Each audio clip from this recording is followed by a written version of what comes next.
Hello students, today we are taking the formed elements. Our topic जो है वो क्या है?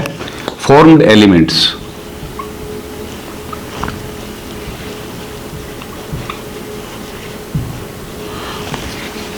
प्लाज्मा के बारे में अपन डिस्कस कर चुके थे, अब ये नेक्स्ट पार्ट है। तो फॉर्म्ड एलिमेंट्स जो है उसके अंदर हम तीन पार्ट्स को इंक्लूड करते हैं। RBCs, red blood corpuscles, WBCs, white blood corpuscles and blood platelets. These are included in this. One by one we will discuss about these. The first one we are taking the RBCs. RBCs के बारे में अपन बात करते हैं। इन्हीं को अपन दूसरा नाम क्या दे सकते हैं? इरिथ्रोसाइट्स।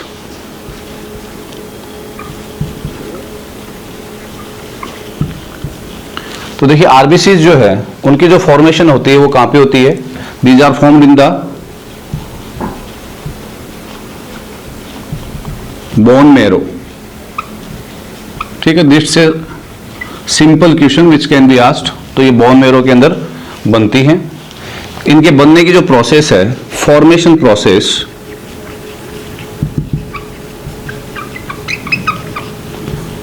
उसको अपन क्या बोलते हैं? We will call that erythrocytosis. What we call that? Erythrocytosis as well as erythropoiesis.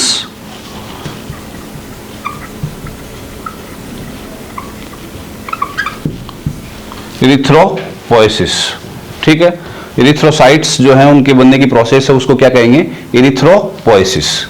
अब यहाँ पे एक छोटा सा क्वेश्चन पूछा जाता है, ठीक है ना, वो ध्यान में रखना कि इरिथ्रोपोइसिस की जो प्रोसेस है उसको कौन सा फैक्टर या प्रोटीन स्टिमुलेट करता है। तो बेटा आपको ये ध्यान में रखना है, this process is stimulated by erythropoietin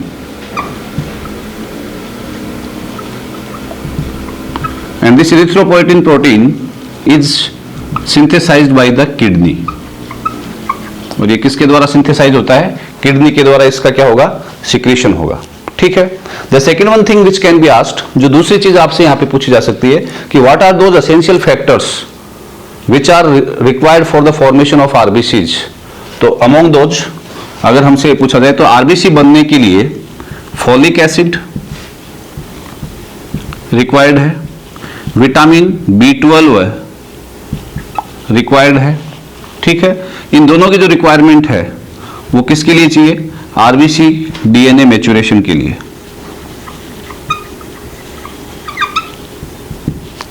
ठीक है। And the second one thing which is required is the iron. इसके अलावा जो तीसरी चीज रिक्वायर्ड है वो क्या है? आयरन। ठीक है ना, that is required for the synthesis of haemoglobin HB के सिंथेसिस के लिए इसकी क्या होगी? रिक्वायरमेंट होगी। तो folic acid and vitamin B12 for the maturation of DNA of RBC and for the hemoglobin what is required? Iron. ठीक है। अब देखिए नेक्स्ट अपन नीट के पॉइंट ऑफ व्यू से जाएं तो अपने से जो अगली चीज पूछी जा सकती है कि किसी भी पर्टिकुलर एक क्वेश्चन में ऑप्शन दिए जा सकते हैं कि आरबीसी के कैरेक्टर्स दिए गए हों कि आरबीसी कैसी है। तो आरबीसीज की जो स्ट्रक्चर है उसको अगर अपन देखें तो वो कैसी है? इन्यूक्लिएटेड, लेकिन मैच्योर अवस्था में।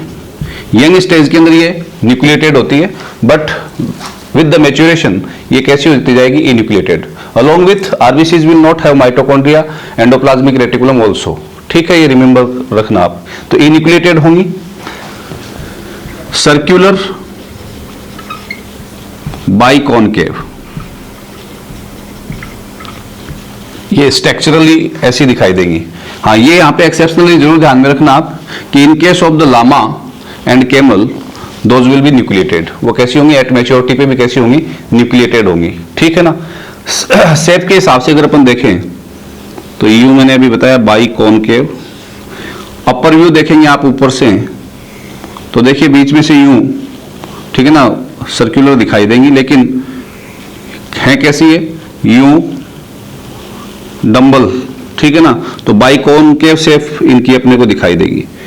लगभग जो विड्थ है वो है 4.5 माइक्रोमीटर इस दिशा में अगर अपन देखें, और अगर ये देखें तो 2 माइक्रोमीटर। ठीक है, प्रत्येक आरबीसी में 29 पिकोग्राम क्या होगा, हीमोग्लोबिन। ठीक है ना, जो आरबीसी मेम्ब्रेन के ऊपर उपस्थित होगा। Is this clear? काउंटिंग के आधार पे पूछे आपसे तो 5 to 5.5 मिलियन पर cubic millimetre in case of adults इनकी संख्या होगी। इन केस ऑफ अपन ये कह सकते हैं कि फिटस स्टेज के अंदर अगर अपन देखें तो वहां पे ये संख्या होगी 6 to 7 million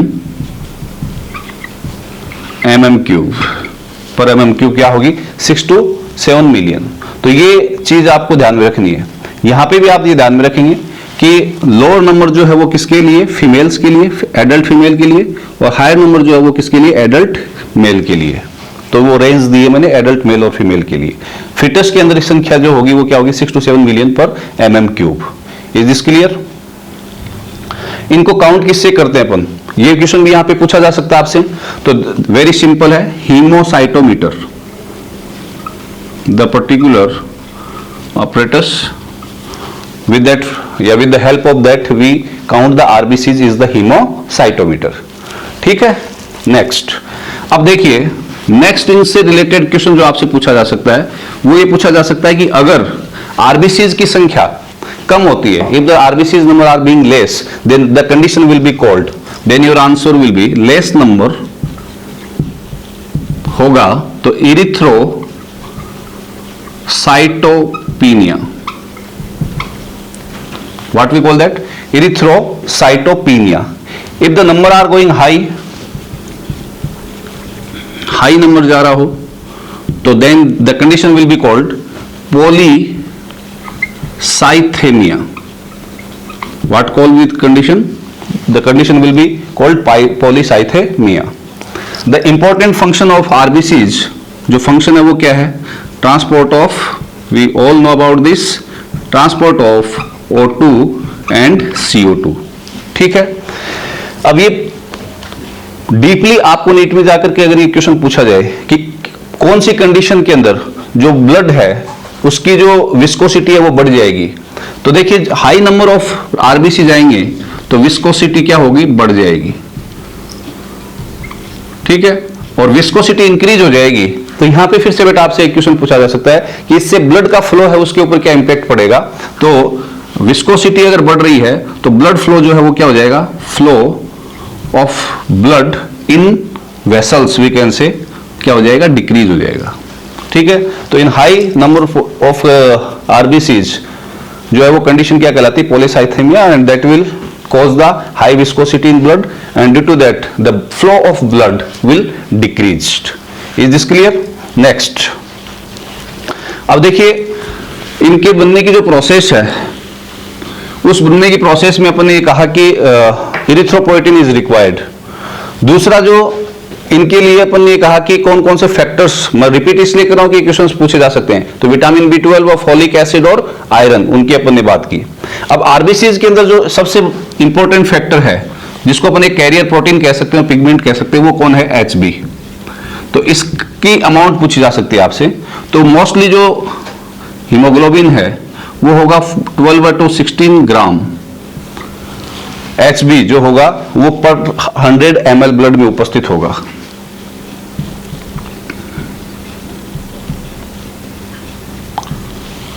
is this clear? ठीक है ना। दूसरा लाइफ स्पान आपसे पूछा जा सकता है इनका। तो लाइफ स्पान ऑफ आरबीसी जो है वो मोस्टली कितना होता है, 120 डेज। ठीक है, आफ्टर 120 डेज अपन ये कह सकते हैं कि जो मेच्योर आरबीसी हो चुकी हैं वो क्या होंगी बेटा, डिग्रेड होंगी, उनका डिग्रेडेशन होगा। और वो जो डिग्रेडेशन का प्रोसेस है वो कहां पे होगा, the degradation will take place in spleen and further in liver। you have to be remember this। ठीक है ना, spleen and then in liver, दो पार्ट्स में। ठीक है ना, एंड दैट्स वाई जो मुख्य पार्ट है जिसमें तोड़ फोड़ होती है आरबीसी, मेच्योर आरबीसीज की, वो कहां पे होता है, स्प्लीन में, spleen is the structure which occur just below the stomach, below the stomach, ठीक है ना। और वहां से फिर इसका कहां पे होगा, नेक्स्ट जो होगा वो कहां पे होगा, स्प्लीन एंड लीवर जो आगे होगा, ठीक है ना, डिग्रेडेशन। तो इसीलिए स्प्लीन को क्या बोला जाता है, ग्रेवयार्ड, ग्रेवयार्ड ऑफ आरबीसीज।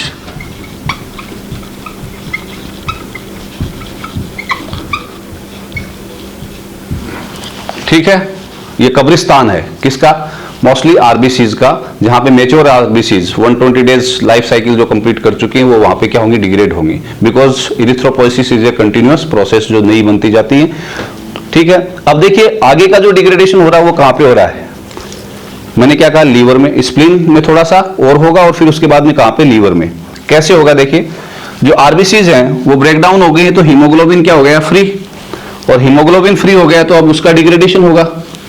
अब हीमोग्लोबिन जो है वो कैसे डिग्रेड हो रहा है, देखिए हीमोग्लोबिन के अंदर एक तो ग्लोबिन प्रोटीन है, इज दिस क्लियर, यस और नॉट, ठीक है, और एक पार्ट कौन सा बेटा, हिम, और एक पार्ट क्या है, पोरफायरिन रिंग। आई थिंक आपने क्लोरोफिल की स्ट्रक्चर भी पढ़ी है, टेट्रापिरोल रिंग के बारे में आपने पढ़ा है। तो पोरफायरिन रिंग, हिम और globin, these are the three parts which will occur in case of RBC. Heme जो है ये ध्यान में रखना, that will be used, reused,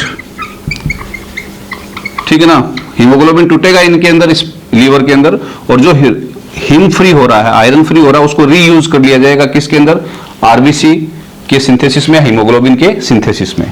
और ये जो पोरफायरिन है दैट विल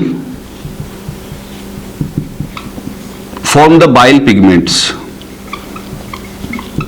बाइल पिगमेंट्स जो है बिलिरुबिन और बिलिरुबिन उनकी फॉर्मेशन करेगा, ठीक है ना, बाइल पिगमेंट्स बिलिरुबिन की फॉर्मेशन करेगा, और वो जो बाइल पिगमेंट्स बने इससे वो फिसेज के थ्रू यानी कि एक्सक्रेटा के थ्रू बॉडी से क्या होंगे, बाहर होंगे। अगर ये बाइल पिगमेंट्स बिलिरुबिन व बिलिरुबिन अगर क्या नहीं हो रहे हैं, बॉडी से आउट नहीं हो रहे हैं, तो इनकी मात्रा क्या होती जाएगी, बढ़ती जाएगी, and that particular case will be called the jaundice. तो if not excreted, then what will call jaundice. Is this clear? The globin is the protein which will break down in the amino acids. जो globin है वो क्या होगा, वो amino acids के अंदर क्या होगा, ब्रेक डाउन हो जाएगा, ठीक है। तो this will is the degradation.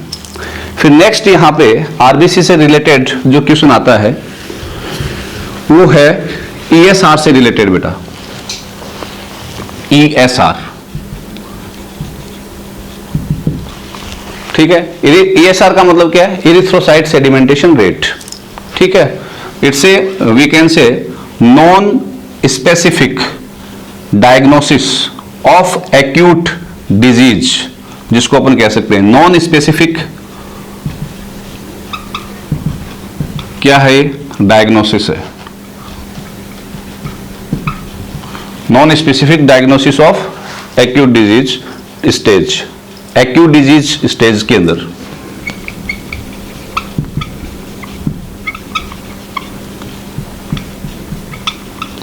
What is that, ESR, how we are performing this, ठीक है ना। इसको अपन कैसे करते हैं, देखिए this is the test tube, ये टेस्ट ट्यूब लिया, ठीक है ना, in that we are taking the 100 ml amount of blood, okay, plus sodium oxalate we have taken that, ठीक है ना। what will happen, the RBCs will sediment, ठीक है ना, RBCs जो होंगे वो क्या होंगे, सेडिमेंट होंगे, ठीक है। ये सेडिमेंटेशन की जो प्रोसेस है उसको दो टाइप्स में क्लासिफाई किया गया, या दो अलग अलग साइंटिस्ट ने अपने अपने तरीके से इसको किया, और उन मेथड्स को जो साइंटिस्ट ने किए थे उनको अपन, एक को बोलते हैं विंट्रॉप मेथड और दूसरे को बोलते हैं वेस्टरग्रीन मेथड। तो जब आप इसको सेडिमेंट कर रहे हैं तो सेडिमेंटेशन जो रेट है पर आवर वो क्या आएगी, देखिए आरबीसी जो है वो क्या होंगी, नीचे की ओर क्या हो रही है, सेडिमेंट हो रही है, when you will take the 100 ml blood and the sodium oxalate, ठीक है ना, तो what will happen with the time the RBCs will sediment होंगी। तो what will be the rate of the sedimentation, तो जो हेल्दी रेट है वो क्या है, और जो फॉल्स या अपन ये कह सकते हैं प्रॉब्लमेटिक रेट है वो क्या है, उनके बारे में अपन बात करेंगे। तो ESR मेथड जो है वो दो हैं, जो दो डिफरेंट साइंटिस्ट के द्वारा डेवलप किए गए हैं। वन इज द विंट्रोब मेथड और दूसरा है बेटा वेस्टरग्रीन, ठीक है। तो विंट्रोब मेथड के अंदर और वेस्टरग्रीन मेथड के अंदर जब अपन आरबीसीज की काउंटिंग देखेंगे, ठीक है ना, तो यहां पे मेल के अंदर 0 to 9 पर आवर आएगा। In case of female it will be till 20 per hour, ठीक है ना। These are the healthy sedimentation rates we can say, ये हेल्दी क्या है, सेडिमेंटेशन रेट है, ठीक है ना। इन केस ऑफ वेस्टरग्रीन मेथड क्या होगा, 0 to 5 पर आवर, ठीक है, और 0 to 7 per hour in case of female, ठीक है। अब देखिए यहां पे कुछ आपसे क्वेश्चंस पूछे जा सकते हैं। Those questions will be related to the ESR, ठीक है ना, कि अगर ESR में इंक्रीज होता है, ESR इंक्रीज होता है, तो what we call that particular condition और what will be disturbed. The increased ESR is the indication of disturbance in the ratio of albumins and globulins, जो आपको बताया था प्लाज्मा प्रोटीन्स हैं, ठीक है ना, उनका जो रेशियो होता है एल्ब्यूमिन्स एंड ग्लोबिन्स 3:1, वो क्या होगा, डिस्टर्ब हो जाएगा, ठीक है। तो इंक्रीज ESR, जो इंक्रीज ESR है, या अपन कह सकते हैं increase in ESR will disturb the ratio of albumins and globulins, ठीक है। ग्लोब्यूलिन्स और एल्ब्यूमिन्स का जो रेशियो है उसको वो क्या कर देगा, डिस्टर्ब कर देगा, ठीक है। मोस्टली फिर एक चीज आता है कि इंक्रीज्ड ESR कब ऑब्जर्व होती है, तो ESR जो इंक्रीज्ड है वो ऑब्जर्व होगी कब कब, आप भी ध्यान में रखना। अगर ट्यूबरकुलोसिस है तो उसका ये इंडिकेशन है, ट्यूबरकुलोसिस के केस के अंदर ESR है वो कैसा आएगा, इंक्रीज्ड आएगा, ठीक है। दूसरा एक ऑटो इम्यून डिजीज है बेटा जिसका नाम है रूमेटॉइड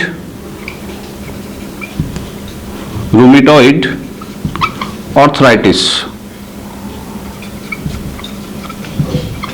उसके अंदर भी अपने को क्या देखने को मिलेगा, जो अपने कह सकते हैं कि ESR है वो कैसा आएगा, बढ़ा हुआ आएगा। एंड कई बार आप कंफ्यूज हो सकते हैं, तो इस चीज में आप ध्यान में रखना कि एक प्रेग्नेंट फीमेल के अंदर, जो फीमेल प्रेग्नेंट है उसके अंदर ESR क्या होगा, इंक्रीज्ड आएगा। तो इसका मतलब ये नहीं है कि वो ट्यूबरकुलोसिस से या रूमेटॉइड आर्थराइटिस से पीड़ित है, because this is the characteristic feature of the pregnant lady that the ESR will be in increased manner, वो वहां पे वो कैसा होगा, इंक्रीज्ड अवस्था में होगा, ठीक है। This is all about the RBCs। Is this clear? These are the two methods, कौन कौन से, विंट्रोब एंड वेस्टरग्रीन, ठीक है ना। With the help of that we can count the ESR या we can do the ESR। Is this clear? ESR के अंदर rheumatoid arthritis की कंडीशन जब होगी तब ESR बढ़ा हुआ होगा, ट्यूबरकुलोसिस की स्थिति में और प्रेग्नेंट फीमेल की स्थिति में भी ये क्या होगा, बढ़ा हुआ होगा, ठीक है। Increased ESR will disturb the ratio of the plasma proteins albumins and globulins. उनका रेशियो होता क्या एक्चुअली, 3:1। अपने बात की थी जब अपन प्लाज्मा प्रोटीन्स के बारे में पढ़ रहे थे, मोस्ट अबंडेंट कौन से थे, एल्ब्यूमिन्स थे, ठीक है। Next we are taking the leukocytes, then we will discuss about the platelets, okay। तो I am taking the leukocytes।